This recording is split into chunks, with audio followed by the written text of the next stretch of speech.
Le mercato est très animé en ce lundi 6 janvier. On se retrouve aujourd'hui pour une nouvelle vidéo sur Massilia Zone, un nouvel épisode de tous les dossiers où on analyse l'actualité de l'Olympique de Marseille, particulièrement cette période de mercato hivernal. Ça va faire pratiquement une semaine qu'on anime ce petit format. Je sais qu'il n'y a pas eu de débrief hier de la rencontre face au Havre. C'est dommage parce que c'était une belle rencontre, mais malheureusement la plupart de nos chroniqueurs n'étaient pas présents. En tout cas, sachez que sur notre chaîne, bien évidemment, même si vous regardez ces vidéos courtes de 10 minutes, il y a également des analyses, des podcasts, des émissions qui sont vraiment très sympas et qu'il faut écouter en vidéo. Ça peut vous remplacer par exemple l'Afterfoot et d'autres sortes d'émissions. En tout cas, aujourd'hui, on va se concentrer sur l'actualité mercato de l'Olympique de Marseille qui, comme je l'ai dit, est très animée aujourd'hui. On va commencer tout d'abord avec l'arrivée de Felipe Luis, qui est donc arrivé à Marseille et qui a déjà commencé ses premiers tests médicaux. Il complète normalement sa visite médicale demain, selon les informations de Foot Mercato. Le défenseur central italien va s'engager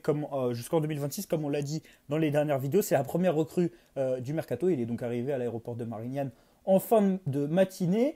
Luis Felipe, donc une signature qui est bien évidemment, on s'en rappelle, une surprise qui a été annoncée au cours du week-end alors qu'il n'y avait aucune rumeur, et une signature qui a été arrachée à des gros clubs, selon les informations de la presse italienne, puisque Luis Felipe, avant d'être pisté par l'Olympique de Marseille, est en discussion avec des gros clubs italiens, selon le quotidien italien La Stampa. Non seulement le Napoli, mais également le Milan AC et la Juventus étaient en contact avec l'ancien joueur de la Lazio Rome. Donc ça donne un peu l'idée de l'envergure de la prise, même si, comme on l'a dit dans nos vidéos, dans les dernières vidéos, il y a des doutes autour de la condition du joueur, mais en tout cas, c'était un joueur qui était désiré par des gros cylindrés de Serie A et pas n'importe lesquels. On avait déjà dit que par le passé, il avait été en lien notamment avec l'Inter de Milan. En tout cas, s'il y en a un qui est satisfait de cette recrue, c'est bien évidemment Roberto De Zerbi, qui a non seulement confirmé l'arrivée de Luis Felipe à la fin du match contre le Havre, mais également affiché sa joie suite à l'arrivée du Brésilien, qu'il a certainement affronté en Serie A lorsqu'il était coach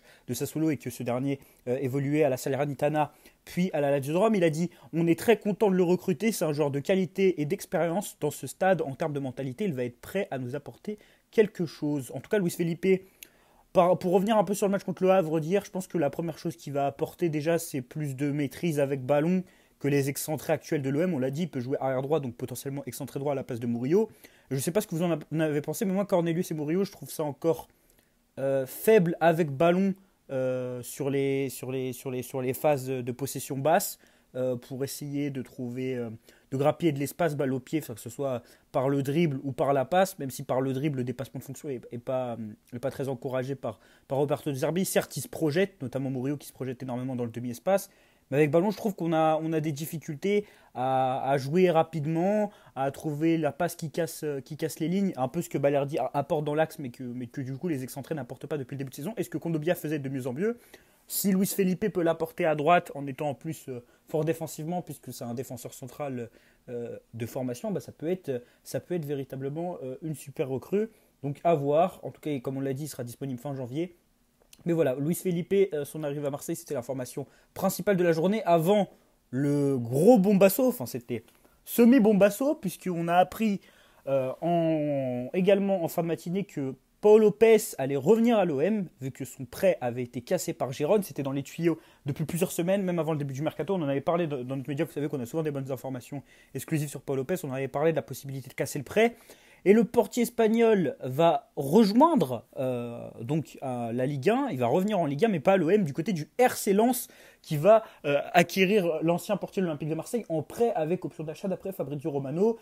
Le gardien espagnol devrait prendre la place de Brice Samba, qui est sur le point de s'engager avec Rennes. Et donc, celui qui avait été recruté par Jorge Sampaoli va bénéficier d'un autre transfert de Jorge Sampaoli pour revenir en Ligue 1 sous la forme d'un prêt avec option d'achat. Il aura pour concurrent Hervé Kofi là-bas et il devrait jouer logiquement du côté du RC Lens. Il n'a pas du tout joué du côté de Gérone, c'était compliqué. Sur le plan humain, c'était beaucoup mieux, puisqu'on se rappelle que ces 2 dernières saisons à l'OM, elles ont été compliquées. Il a eu des problèmes personnels, mais là, il était dans sa région natale, donc avec ses proches, et apparemment, ça s'est bien passé sur le plan personnel, d'après mes informations. Par contre, sur le plan sportif, c'était assez problématique, et c'est bien évidemment ce qui a causé le fait que Paolo Lopez est parti. Gazaniga, l'ancien gardien de Tottenham, lui était notamment préféré. Mais voilà, donc c'est une porte de sortie qui est plutôt intéressante. D'ailleurs, il n'y avait pas d'option d'achat dans le prêt de Paul Lopez à Gérone, il y en a une à Lens. On imagine qu'elle va être levée en plus, à moins qu'il soit à moins qu'il soit vraiment mauvais, mais là, si on n'a pas un joueur revanchard, après l'expérience, la fin d'expérience OM, le fait de pas jouer, ce serait quand même étonnant. Est-ce que pour le RC Lens, c'est une bonne prise? Je ne sais pas, mais en tout cas pour l'OM, c'est une bonne nouvelle quand même de refourguer Paolo Lopez, parce que si Paolo Lopez était revenu à l'OM avec 4 gardiens, sachant que l'OM veut déjà faire sortir Blanco, ça aurait fait beaucoup de gardiens. Donc voilà, l'autre grosse nouvelle du jour, c'est donc le départ de Paolo Lopez, enfin le nouveau départ de Paolo Lopez en prêt avec option d'achat. Autre départ potentiel qu'on n'avait pas du tout évoqué dans nos dernières vidéos, c'est celui d'Ismaël Koné. Selon l'équipe, l'OM aurait tâté le marché pour l'international canadien qui a connu un véritable déclassement sur cette première partie de saison, même s'il n'était pas titulaire auparavant. C'est quand même un joueur qui vient pour 12 millions d'euros, qui est au moins censé être remplaçant et qui devait être amené à devenir titulaire, soit au cours de cette saison, soit logiquement sur la saison prochaine. En plus, il surfait sur une vague assez incroyable avec sa Copa América, avec son match amical contre l'équipe de France. Et il y avait une véritable hype. En plus, il a marqué lors de son premier match amical. Et là, l'OM tâterait le terrain pour s'en séparer 6 mois après son arrivée.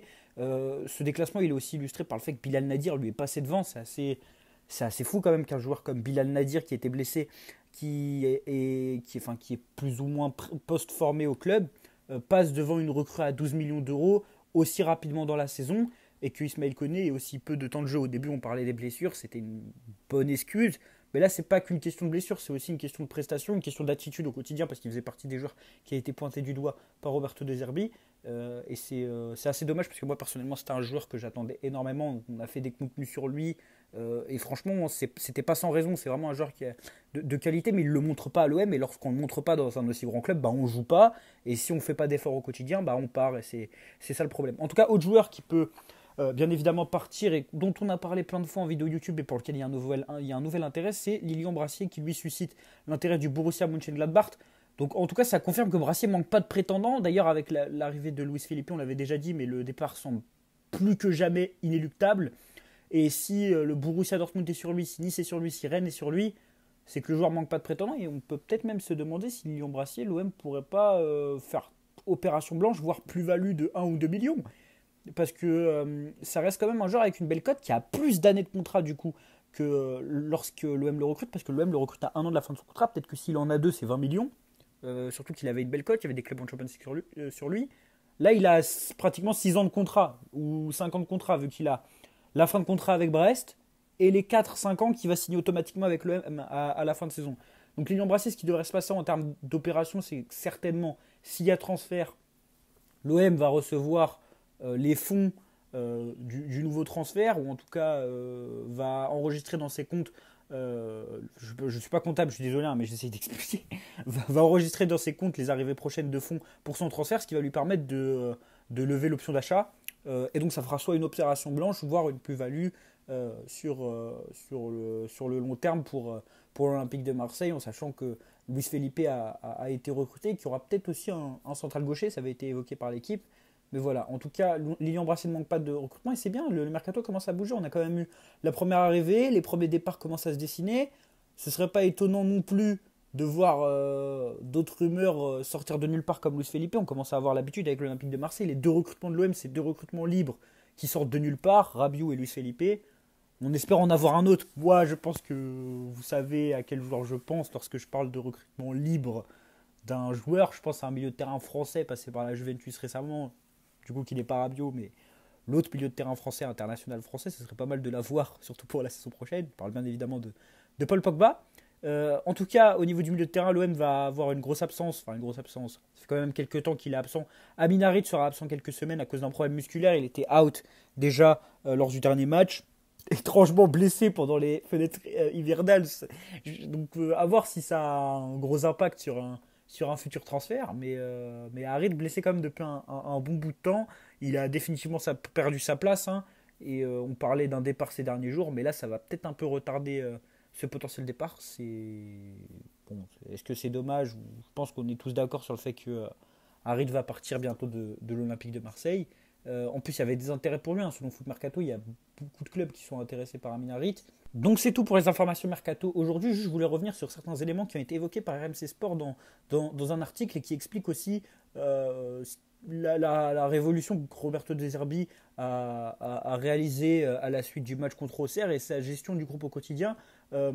Déjà, RMC Sport a signifié dans un article que Roberto De Zerbi ne s'embarrassait pas de la considération liée au CV, on l'a vu un peu avec l'exemple de Bilal Nadir, à l'âge ou au montant de transfert, c'est vraiment les performances au quotidien à l'entraînement qui expliquent les titularisations, et en ce sens, le cas de Bilal Nadir constitue un excellent exemple, puisque si elle a été surprenante vue de l'extérieur, la titularisation de Bilal Nadir a été logique pour ceux qui connaissent bien Roberto De Zerbi et son fonctionnement. Et ça explique aussi du coup le déclassement d'un joueur comme Ismaël Koné. Concernant la préférence de l'entraîneur italien pour Neil Maupay, elle est également un exemple de l'absence de considération pour les CV. Il le préfère à Wai, alors que Wai a été recruté pour beaucoup plus. C'est aussi une question de profil en plus de l'implication. Et Roberto De Zerbi a justement fait comprendre aux joueurs que leur performance à l'entraînement et lors d'éventuelles entrées en jeu sont susceptibles de relancer la concurrence et que il faut une émulation dans l'effectif. Donc il y a une gestion de l'effectif qui est assez intéressante, où on fait parler la concurrence. Lui-même le répète plusieurs fois, il l'a répété après le match contre Saint-Etienne, il l'a répété hier soir. Il veut que les remplaçants bougent la concurrence, bougent la concurrence. Il veut que les remplaçants s'imposent et bougent les titulaires. Et c'est voilà, c'est un petit zoom sur sa gestion quotidienne qui explique aussi la performance de Bilal Nadir hier et le fait qu'il joue. Et je trouve ça super. Mais je trouve que plus généralement, je ferai une vidéo en facecam dessus. J'ai envie d'en faire une à la fin de la semaine. Mais Roberto De Zerbi a une gestion incroyable de l'après-match contre Auxerre. Elle était très critiquable après le match parce il a utilisé un vocabulaire incendiaire en parlant de crise, en parlant de possible démission. Mais franchement, sa gestion depuis ce match-là, que ce soit tant sur le plan tactique que sur le plan de la gestion humaine ou de la communication, on n'est pas loin d'un 20 sur 20. On n'est pas loin d'un 20 sur 20. Et on en parlera certainement dans une vidéo. Donc n'hésitez pas à me dire en commentaire ce que vous pensez de l'actualité, ce que vous pensez de ce prêt de Paul Lopez. Est-ce que pour vous c'est une bonne nouvelle? Est-ce que vous pensez qu'il peut s'imposer à Lens et qu'il peut être acheté définitivement par le RC Lens? Qu'est-ce que vous pensez du départ de Brassier? Est-ce que vous pensez qu'on peut faire une plus-value dessus? Voilà, donnez-moi votre avis en commentaire. N'oubliez pas de liker et de vous abonner à la chaîne. Et puis on se dit à très bientôt et allez l'OM.